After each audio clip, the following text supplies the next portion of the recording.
all of our ancient yogic traditions are all developed to flow with change. And so whether it's different times of the day, whether it's different seasons, whether it's different parts of the world. So the Ayurvedic and Vedic lifestyle and practices for summer and winter are very different. For evening and morning are very different. It's really only Western, modern, which I put in quotations because most of us think of modern as somehow better, like wine, somehow wisdom improves with age. And it is like that.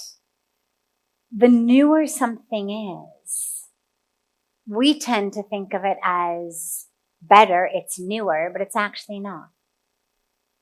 Some cases, some discoveries are fantastic and amazing and better than anything we had before. But a lot of times the ancient wisdom is actually much wiser. And so it's only this modern wisdom that gives you this kind of cookie cutter approach to yoga, to diet, to lifestyle, to sadhana, where it doesn't matter where you live, it doesn't matter the time of year, it doesn't matter what else is going on in your life, like this is your cookie cutter sadhana.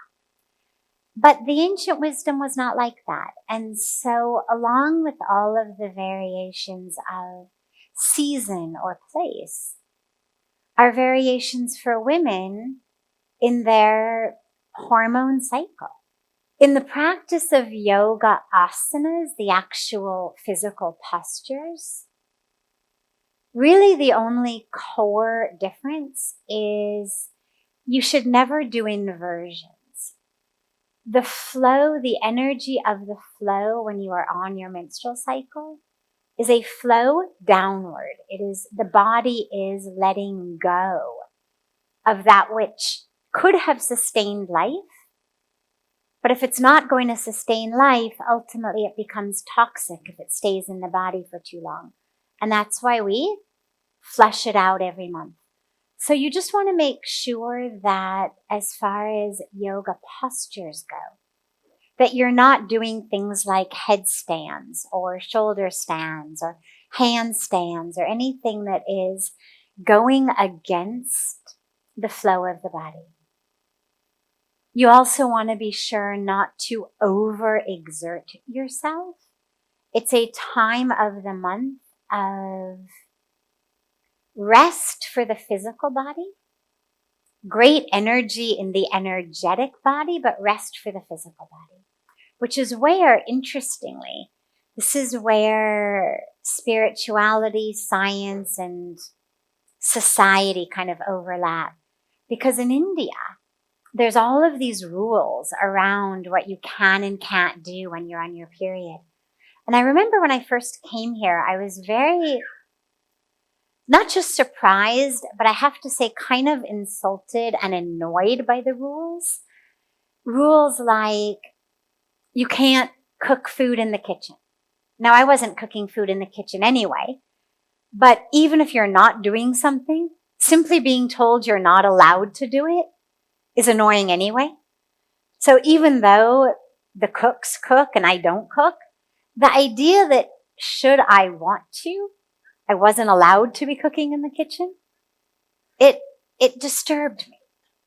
The idea that I was not allowed to be doing puja or doing certain types of work, or, and that in families, when women are on their period, they don't cook. They frequently don't sleep in the same room, or at least not the same bed with the husband. And I remember being, I was 25 and American and progressive, and I remember saying, very fed up, but I'm not bleeding out of my hands. Like, what's the problem here? And what I learned was it actually was a way that the rishis and the sages took this cycle of women where they knew that women, need rest anyway, because we're humans and we live in human bodies and therefore sometimes need rest, but especially on the menstrual cycle, need a little bit of extra rest.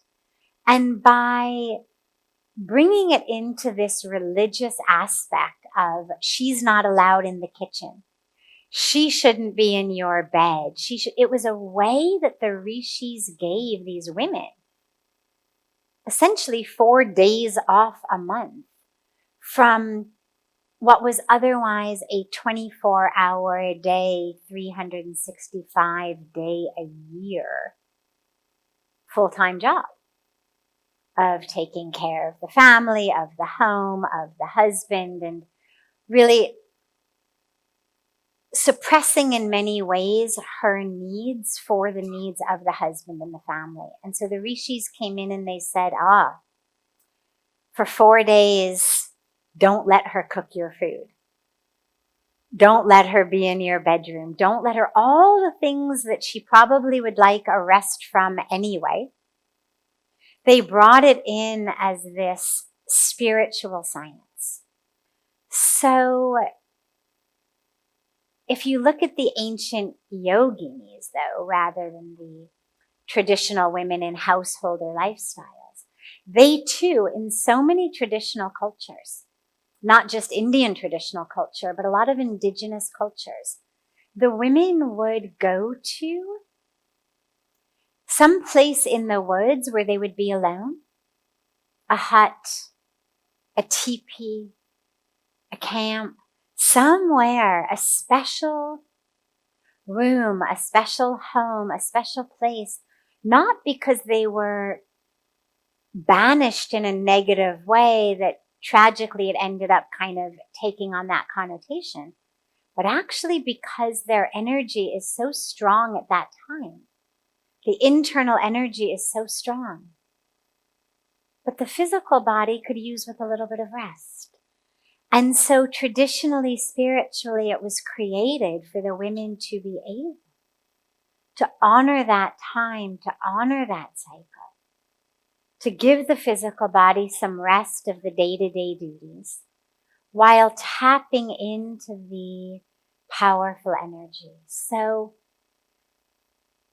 today, with so much of the modern ways that things have happened, we now have the ability to basically move through our lives and not even really know that we're menstruating. And that's great and wonderful. And it doesn't take into consideration that there is still that energetic shift in the body. So bare minimum, make sure that you're not doing any yogic inversions. Don't go upside down.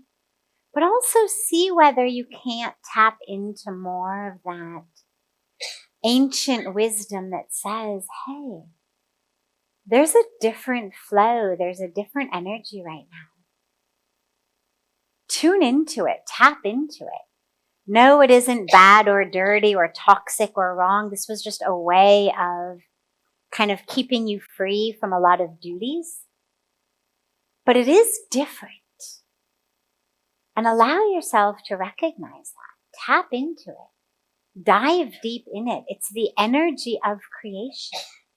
It's the energy of that full moon where things shift. I mean, if you look at the energy literally of the moon on the ocean, high tide, low tide, the impact of a full moon on the seas, we know that that moon cycle gravitationally, energetically has a huge impact. So as women, we have this beautiful opportunity of aligning and tapping into that energy. So use it. Allow yourself to really benefit from that.